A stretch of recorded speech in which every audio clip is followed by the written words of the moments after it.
Good morning professionals. आज मैं बात करने वाला हूं इंडियन अकाउंटिंग स्टैंडर्ड जो कि IFRS से बना हुआ है और जिसकी इम्प्लीमेंटेशन इंडिया के अंदर 2015 में पहली बार वॉलंटरी कराई गई थी। 2016 में पहली बार इसका मैंडेटरी एप्लीकेशन हुआ था और वो एप्लीकेशन सिर्फ उन कंपनीज पे था जिनकी नेटवर्थ 500 करोड़ या उससे ज़्यादा थी। सेकंड जो इसका इम्प्लीमेंटेशन का फेज था ये उन कंपनीज पे था जिनकी नेटवर्थ भले ही 500 करोड़ से कम हो लेकिन वो लिस्टिंग के प्रोसेस में या फिर लिस्टेड कंपनीज हो या उनकी कोई ग्रुप कंपनीज हो, और अगर अनलिस्टेड कंपनीज भी हो तो 250 करोड़ या उससे ज़्यादा अगर उसकी नेटवर्थ हो। तीसरे फेज में इसकी इम्प्लीमेंटेशन उन NBFCs पे कराई गई जिनकी नेटवर्थ 500 करोड़ या उससे ज़्यादा हो। चौथे फेज में उन NBFC पे कराई गई जिनकी नेटवर्थ कुछ भी हो, वो लिस्टेड हो या लिस्टिंग के प्रोसेस में हो, या अगर फिर वो अनलिस्टेड हो तो उनकी नेटवर्थ 250 करोड़ या उसके ज़्यादा हो। बाद में इसकी इम्प्लीमेंटेशन म्यूचुअल फंड पे कराई गई और अब रिसेंट एप्लीकेशन इसकी कराई गई है इंश्योरेंस कंपनीज के ऊपर। ओवर द पीरियड इंडिया के अंदर IND AS धीरे धीरे अपने पैर पसार रहा है और वो अलग अलग कंपनीज के स्टैच्यूटरी और स्टैच्यूटरी अकाउंटिंग के लिए गवर्नमेंट के द्वारा इंप्लीमेंट कराया जा रहा है। लेकिन जो मेजर इशू है चैलेंजेस के IND AS में आज वो है IND AS को समझना। ऐसा क्यों? क्या IND AS में ऐसी कोई खास चीज है जिसको हम समझ नहीं सकते? पहली चीज तो ये कि IND AS इंडिया में बना हुआ नहीं है। IND AS IFRS का कन्वर्जन फॉर्म है जो इंडिया में इंप्लीमेंट हो रहा है और आप सब जानते हैं कि IFRS यूरोप के एनवायरनमेंट में बना हुआ है और यूरोप में इसकी इंप्लीमेंटेशन मैंडेटरी तरीके से 2005 और उसके बाद से हो रही है। IFRS के साथ खास बात यह है कि यह डिटेल्ड होता है, इसमें बहुत जगहों पे फेयर वैल्यू का यूज है, प्रेजेंट वैल्यू का यूज है और इसके डिटेल्ड डिस्क्लोजर रिक्वायरमेंट है।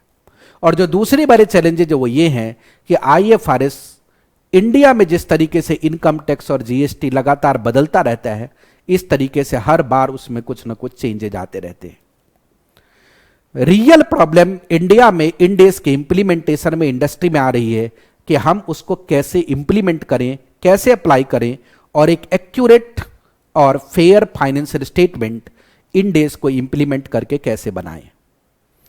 इसके रिगार्डिंग मैंने 2019 से लगातार प्रोफेशनल्स को अपनी सर्विसेज लेक्चर के फॉर्म में दिए।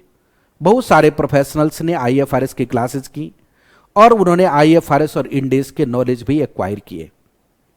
रिसेंट पास्ट में मेरे पास कई सारे व्यूज आए प्रोफेशनल्स के, कई कलीग्स के, कि इसके ऊपर कुछ ऐसी चीज की जाए जिससे हम इंडस्ट्री के अंदर IND AS के इंप्लीमेंटेशन को बेहतर करा सकें, गवर्नमेंट के लेवल पे ये बता सके कि IND AS को और बेहतर कैसे किया जा सकता है और इंस्टीट्यूट के लेवल पे भी हम अपनी बातों को रख सकें कि IND AS की बेहतरी के लिए और क्या की जा सकती है। इन सब चीज़ों को ध्यान में रखते हुए मैंने एक सेक्शन 8 कंपनी अभी कुछ समय पहले ही रजिस्टर्ड कराई जिसका नाम है IND AS professional council. IND AS professional council जो वर्किंग स्टार्ट करेगी उसके लिए एक फर्स्ट फॉर्मल वीडियो मैं यहाँ पे शूट कर रहा हूँ और मैं आपको बता रहा हूँ कि इस काउंसिल के साथ आप कैसे जुड़ सकते हैं और IND AS और IFRS के रिसर्च में आप कैसे कंट्रीब्यूट कर सकते हैं और अपने नॉलेज और स्किल्स को कैसे अपलिफ्ट कर सकते हैं। तो जो रिसर्च ग्रुप हम स्टार्ट करने वाले हैं उसके ऑब्जेक्टिव क्या हैं? ऑब्जेक्टिव में सबसे पहला ऑब्जेक्टिव है practical implementation of IFRS and IND AS। याद रखिए कि यह ग्रुप इसलिए नहीं बनाया गया है कि मैं आपको पढ़ाऊंगा और आप पढ़ेंगे।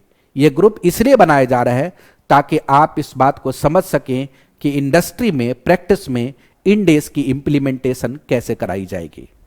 दूसरी बात है, जो कंपनियां IND AS पे फाइनेंशियल स्टेटमेंट प्रिपेयर करती हैं, चाहे वो इंटरिम फाइनेंशियल स्टेटमेंट हो या फिर एनुअल फाइनेंशियल स्टेटमेंट्स हो, उसके अंदर क्या कॉमन डिफेक्ट्स रह जाते हैं। और तीसरा जो हमारा एजेंडा है वो ये है कि फाइनेंशियल एनालिसिस के एंगल से आप IND AS based financial statement को कैसे डिकम्पोज करेंगे। तो ये हमारा मेन ऑब्जेक्टिव है IND AS रिसर्च ग्रुप में जो IND AS प्रोफेशनल काउंसिल के बैनर तले कंडक्ट किया जाएगा। इसमें एलिजिबिलिटी कैसे है, हम किसको ग्रुप में जगह दे रहे हैं। चार्टर्ड अकाउंटेंट जो या तो इंडस्ट्री में है, सीएफओ के पोजीशन में है, या किसी भी फाइनेंस कंट्रोलर के पोजीशन में है, या ऑडिट कंट्रोलर के पोजीशन में, जिस पोजीशन में भी है, जिस पोजीशन में भी है, वो हमारे पास में जो chartered accountant in industry and practice है, having working knowledge of IFRS and Ind AS. इस बात का भी आप ध्यान रखेंगे कि आपके पास में आईएफआरएस और इंड एस की वर्किंग नॉलेज होनी चाहिए। वर्किंग नॉलेज का क्या मतलब है कि आप पहले से इंड एस और आईएफआरएस के बारे में कुछ जानते हैं। ऐसा नहीं है कि आपको बिल्कुल कुछ नहीं पता और आप इस ग्रुप में पार्टिसिपेट करेंगे, फिर इसमें एडवांटेज नहीं होगा, क्योंकि जैसे मैंने आपको ऊपर ही बताया था कि यह ग्रुप मैं पढ़ाने के लिए नहीं बना रहा हूं, यह ग्रुप रिसर्च के पर्पस से किया जा रहा है। तो वर्किंग नॉलेज आईएफआरएस और इंड एस का आप कैसे, अगर आपके पास है तो आप इस ग्रुप में ज्वाइन कर सकते हैं। एक बात मैं क्लैरिफाई कर दूं कि रिसेंट पास्ट में 4-5 सालों से सीए के एग्जामिनेशन में भी इंड एस पढ़ाया जा रहा है, सीए फाइनल में, फाइनेंशियल रिपोर्टिंग में।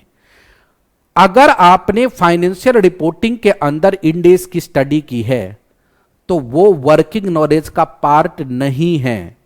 इस बात को नोट करेंगे, वो वर्किंग नॉलेज का पार्ट नहीं है, क्योंकि सीए फाइनल में जो फाइनेंशियल रिपोर्टिंग आप पढ़ते हैं उसका मेन ऑब्जेक्ट क्वेश्चन और आंसर सॉल्व करना होता है, इसलिए उसकी स्टडी यहां पे बहुत काम नहीं आएगी। उसके बियॉन्ड आपकी नॉलेज की हमें जरूरत पड़ेगी। कुछ एग्जांपल्स मैं बता रहा हूं। जब आप क्लास कर रहे होते हैं उस समय आप फाइनेंशियल इंस्ट्रूमेंट में क्लासिफिकेशन, मेजरमेंट के आगे बहुत सारी चीजों को नहीं पढ़ते, लेकिन प्रैक्टिस में इंपेयरमेंट की एप्लीकेबिलिटी, हेज की एप्लीकेबिलिटी, डिस्क्लोजर्स की एप्लीकेबिलिटी, इंटरेस्ट रेट की एप्लीकेबिलिटी, डिस्काउंट रेट की एप्लीकेबिलिटी, ये सारे मेन चैलेंजेस के पार्ट हैं। रेवेन्यू के अंदर हम कैसे आइडेंटिफाई करेंगे परफॉर्मेंस ऑब्लिगेशन, ये मेन पॉइंट है। कंसोलिडेशन के अंदर हम कैसे आइडेंटिफाई करेंगे कौन कंट्रोलर है, ये इंपॉर्टेंट है। फेयर वैल्यू की कैलकुलेशन कैसे करेंगे, वो इंपॉर्टेंट है। तो प्रैक्टिस के इंप्लीमेंटेशन के लिए वो जो नॉलेज, बेसिक नॉलेज है, वो यहां पे वर्किंग नॉलेज का पार्ट नहीं है, उसके बियॉन्ड नॉलेज की एक्सपेक्टेशन आपसे है। सिस्टम कैसे है, हर वीक एंड में, प्रोबेबली वीक एंड में नॉर्मली होगा, क्योंकि इसमें चार्टर्ड अकाउंटेंट हैं। अब चार्टर्ड अकाउंटेंट हैं तो वो इंडस्ट्री में भी होंगे और प्रैक्टिस में भी होंगे, उनके अपने भी काम होंगे, इसलिए वीक एंड में ही नॉर्मली इसके ऊपर मीटिंग कंडक्ट कराई जाएगी।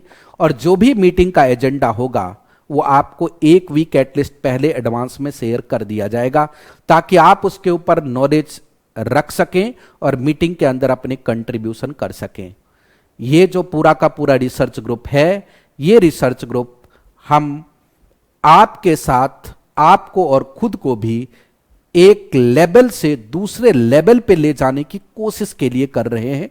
मतलब इसमें ऐसा नहीं है कि मैं आपको पढ़ा रहा हूं और आप पढ़ रहे हैं। यहां पे ऐसा है कि हम सब स्टडी करके एक जगह से दूसरे जगह चीजों को इंप्लीमेंट कर रहे हैं, like a team, like a council, जो किसी तरीके के ग्रुप्स बने होते हैं, किसी चीज को रिसर्च करके, रिसर्च कंडक्ट करके, उसको अंडरस्टैंड करके, उसकी इंप्लीमेंटेशन करा के, उसके अंदर डिफेक्ट्स निकाल के उसको ठीक कराने का काम करती है। ये है टोटल ऑब्जेक्टिव। अगर आप इस ग्रुप का पार्ट बनना चाहते हैं तो एक गूगल फॉर्म आपको वीडियो के डिस्क्रिप्शन बॉक्स में मिल जाएगा, उस गूगल फॉर्म को आप जरूर भरें, आपका डिटेल हमारे पास आ जाएगा। और जैसे ही हम इसके ऊपर फॉर्मल मीटिंग कंडक्ट करेंगे वैसे आपके पास एजेंडा और सारी चीजें पहुंचनी स्टार्ट हो जाएंगी। याद रखेंगे, चूंकि ये मीटिंग का पार्ट है, ये क्लासरूम सेशन नहीं है, इसलिए यहाँ पे नंबर ऑफ मेंबर्स लिमिटेड है। हमारी कोशिश ये है कि हम मैक्सिमम 21 मेंबर्स ही इसमें रखें, ताकि हम ग्रुप की इफेक्टिवनेस और एफिशिएंसी को बढ़ा सकें। आप सबका बहुत बहुत धन्यवाद। और आप सब जानते हैं मेरा नाम है सीए रंजय मिश्रा और मैं 2008 से ही आईएफआरएस को फॉलो कर रहा हूं और तब से ही आईएफआरएस और इंड एस को पढ़ा भी रहा हूं। और 2019 से मैंने प्रोफेशनल और चार्टर्ड अकाउंटेंट्स को लगातार इंड एस और आईएफआरएस में मदद की है। आप सबका बहुत बहुत धन्यवाद।